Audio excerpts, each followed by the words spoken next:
भारत में हर 3 में से 1 आदमी को डायबिटीज या प्री डायबिटीज होने का खतरा है। इसका मतलब आप या आपके चाहने वाले आज नहीं तो कल 100% डायबिटीज तो होनी ही होनी। जिंदगी भर मेडिकल्स, दवाइयाँ, हॉस्पिटल्स, डॉक्टर के चक्कर, ये सब आपके पीछे पड़ने वाले हैं। अब इस सिचुएशन में 2 तरह के लोग होते हैं। पहले जो ये मानते हैं जब होगा देखा जाएगा, और अगर आप ऐसे सिचुएशन में नहीं आना चाहते, आप जानना चाहते हैं कि ये डायबिटीज क्या है, इसका मैकेनिज्म क्या है, ये क्यों हो जाता है, तो फिर आप शायद उन लोगों में से नहीं है। तो चलिए आज हम इस वीडियो के द्वारा हम आपको बताएंगे कि डायबिटीज की मैकेनिज्म क्या है, कैसे काम करता है, तो उसकी स्टेजेस क्या क्या होती हैं, और इसके साथ साथ हम आपको ये भी बताएंगे कि शुरुआती दौर में ऐसे कौन कौन से लक्षण या कौन कौन से असर है जिसको आप नजरअंदाज कर देते हो। तो अगर आप इनको पकड़ लो और इसके अगेंस्ट काम करना शुरू कर दो तो आप डायबिटीज से बच जाओगे। साथ ही 10 ऐसी बातें जो आपको डायबिटीज होने की संभावना को बिल्कुल कम कर सकते हैं। जो हमारा पैंक्रियाज है वो हमारी कहानी का हीरो है। अब पैंक्रियाज एक ऐसी ग्लैंड है जो हार्मोन्स निकालती है, जैसे कि अल्फा और बीटा सेल्स उसमें होती हैं जो इंसुलिन हार्मोन निकालती रहती हैं। इंसुलिन ब्लड शुगर को कम करने में मदद करती है। तो हम जब खाना खाते हैं तो उसमें थोड़ा सा प्रोटीन, थोड़ा सा फाइबर, थोड़ा सा विटामिन, थोड़ा मिनरल, थोड़ा कार्बोहाइड्रेट, और यही सारी समस्याओं की जड़ है। तो जब हम कार्बोहाइड्रेट लेते हैं हमारे शरीर में वो जाता है तो पच और अपच के जो कारण, जो पच अपच की जो क्रिया होती है उसको ग्लूकोज में कन्वर्ट कर देता है, कार्बोहाइड्रेट को ग्लूकोज में कन्वर्ट कर देता है। ग्लूकोज जो है वो ब्लड में जाता है, ब्लड ग्लूकोज लेवल कहलाता है।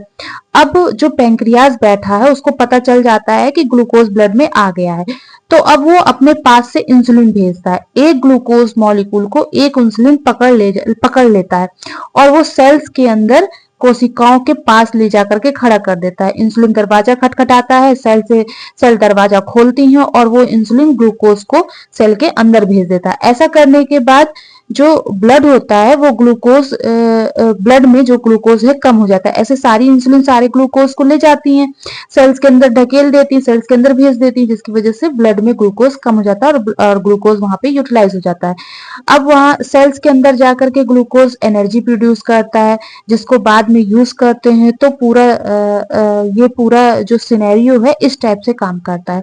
और जब ऐसी प्रक्रिया चलती रहती है तो आप हेल्दी रहते हैं, नॉर्मल रहते हैं। पर अब स्टोरी में ट्विस्ट आता है। कब आता है? जब मेटाबॉलिज्म स्लो हो जाता है बॉडी का। बॉडी में मेटाबॉलिज्म स्लो होता है, ये क्यों होता है, कैसे होता है, क्या है ये सारा हम किसी दूसरे वीडियो में किसी अगले दिन जानेंगे।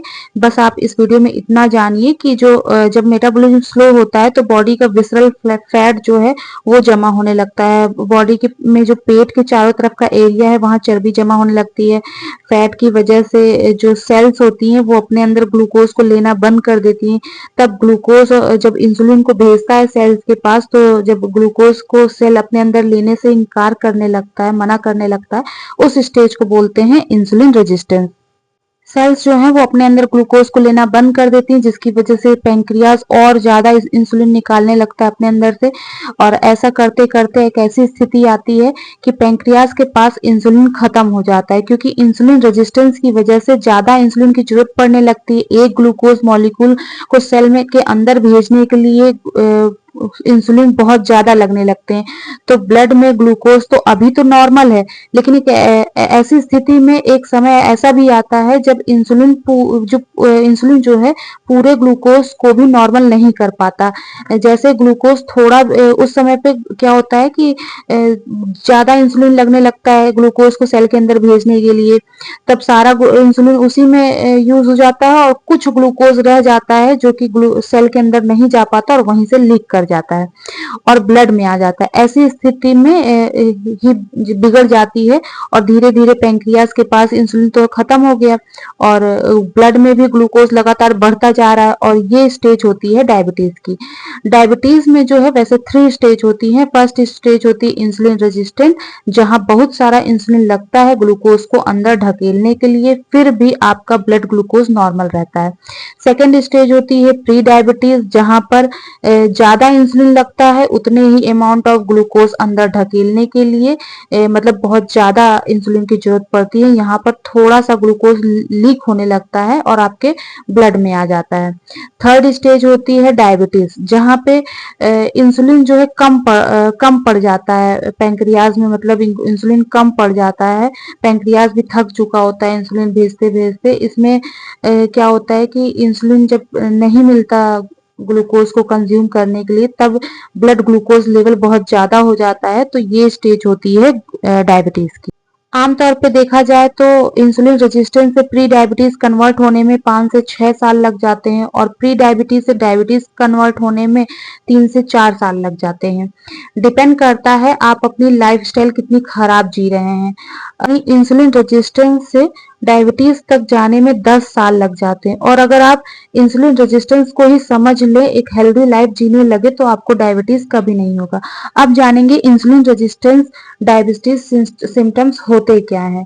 तो पहला जो लक्षण है, जो सिम्टम्स हैं इंसुलिन रेजिस्टेंस के, कि आपको इस समय पे इंसुलिन रेजिस्टेंस हो डायबिटीज हो रहा है, वो है पहला है बेली फैट, मतलब पेट के चारों ओर चर्बी बढ़ जाएगी और इसे कहते हैं सेंट्रल ओबेसिटी। आप देखेंगे पियर से बॉडी सेंट्रल ओबेसिटी, यानी इंसुलिन रेजिस्टेंस श्योर है कि आपको इंसुलिन रेजिस्टेंस की प्रॉब्लम है वहां पे। दूसरा मार्कर है डायग्नोस करने का कि इंसुलिन रेजिस्टेंस की प्रॉब्लम आ रही है, वो है एंकाइथोसिस नेगरिकेंस, मतलब आपकी स्किन में ब्लैक कलर के वेलवेटी पैचेस दिखने लगेंगे।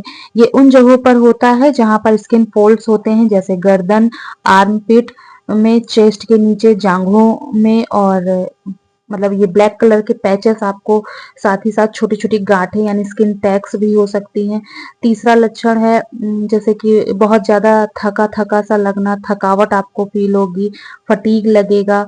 चौथा है पोस्ट मील फटीग, यानी खाना खाने के बाद बहुत सारा आलस आएगा, आप लेट जाओगे, वो आपको उठने का मन नहीं करेगा। पांचवा है स्वीट की क्रेविंग होना, हंगर बहुत ज्यादा लगना, हमेशा लगेगा कुछ खा लेते हैं कुछ खा लेते हैं। और छठवां कारण है कि आपको गुस्सा बहुत आएगा, आप इरिटेटेड रहोगे, आपको का कंसंट्रेशन नहीं बन पाएगा किसी काम में, आप कंसंट्रेट नहीं हो पाओगे, मेंटल हेल्थ आपकी खराब रहेगी। तो सातवां कारण है हार्मोनल इम्बैलेंस, जैसे कि हार्मोनल इम्बैलेंस में फीमेल में आपने देखा होगा कि पीसीओडी की प्रॉब्लम हो जाती है, excess hair growth, irregular menses, और मेल में देखें तो टेस्टोस्टेरोन की मात्रा कम हो जाना, ये सब कारण होते हैं इंसुलिन रेजिस्टेंस के। और आठवां है मेटाबॉलिक मार्कर्स जो है वो बढ़ जाएंगे, जैसे कि एग्जाम्पल के तौर पे फास्टिंग ब्लड ग्लूकोज लेवल बढ़ जाएगा। इंसान फास्ट है, कुछ खाया पिया नहीं, फिर भी उसका शुगर बढ़ा हुआ है, फास्टिंग इंसुलिन बढ़ रहा है, मतलब ये मार्कर दिखेंगे आपको कि आपका इंसुलिन रेजिस्टेंस होने लगेंगे। आपका रेस्पिरेटरी ट्रैक में इन्फेक्शन, कफ कोल्ड होने लगेगा, यूरिन इन्फेक्शन, स्किन में इन्फेक्शन, इनमें से कोई भी अगर लक्षण दिखे, या फैमिली में डायबिटीज की हिस्ट्री अगर हो आपके, और सेंट्रल फैट एरिया अगर बढ़ गया है, तो आप सचेत हो जाना चाहिए आप सभी को। आपका को इंसुलिन रेजिस्टेंस, मतलब आप हो चुके हैं, आप इंसुलिन रेजिस्टेंस के रास्ते तक आ चुके हैं। अब यहाँ पर आपके लिए दो रास्ते आते हैं, जिससे एक रास्ता जाता है डायबिटीज की तरफ, कि आप वैसे ही लाइफ स्टाइल जीते रहें और आप डायबिटिक हो जाएं। दूसरा रास्ता है जो कि आप अपनी हेल्थ को ऐसी कुछ टिप्स फॉलो करके आप अपनी लाइफ को अच्छी कर लें और आप डायबिटीज से बच जाएं। तो हम आपको 10 टिप्स बताएंगे जिससे आप डायबिटीज से बच सकते हैं। तो पहला है लो जीआई फूड, यानी कि ऐसा फूड जिसका ग्लाइसेमिक इंडेक्स कम हो, ऐसा फूड्स आप लें तो आप डायबिटीज से बच सकते हैं। जैसे कि ऐसे फूड हैं जो ब्लड में ग्लूकोज लेवल को स्पाइक नहीं होने देते हैं, जैसे कि आप मूंग, ज्वार, जौ, चना, गुआवा, अमरूद, और brown rice, vegetables, curd, rajma, sweet potato, बाजरा, ये सब खा सकते हैं। ये ग्लाइसेमिक इंडेक्स को लो रखते हैं, बढ़ने नहीं देते हैं, यानी ब्लड में ग्लूकोज लेवल को बढ़ने नहीं देते हैं। दूसरा है व्हाइट और रिफाइंड चीजों को छोड़ दें, साथ और उसके साथ अलावा आप होल और कलरफुल फूड को अपनी डाइट में लाएं। और दूसरा है एप्पल साइडर विनेगर आप लेना शुरू कर दें, जो कि ग्लूकोज को शुगर को ब्लड में स्पाइक नहीं होने देता, ग्लूकोज को या शुगर को ब्लड में स्पाइक नहीं होने देता। और ये आपको खाना खाने से 10 मिनट पहले पीना रहता है। तीसरा है जो डाइट है वो ऐसी हो ताकि आपका इंसुलिन रेजिस्टेंस कम करने में मदद कर सके, ग्लूकोज मेटाबॉलिज्म को अच्छा कर सकते हैं अगर आप अपनी डाइट पे काम कर लें। जैसे कि मैग्नीशियम रिच फूड लेना शुरू कर दे, chromium rich food, magnesium rich food में आते हैं कुछ बीज, पालक, डार्क चॉकलेट, केला, बादाम। और क्रोमियम रिच फूड में आते हैं ब्रोकली, टमाटर, आलू, हरी बीन्स, विटामिन डी, ये सब आते हैं।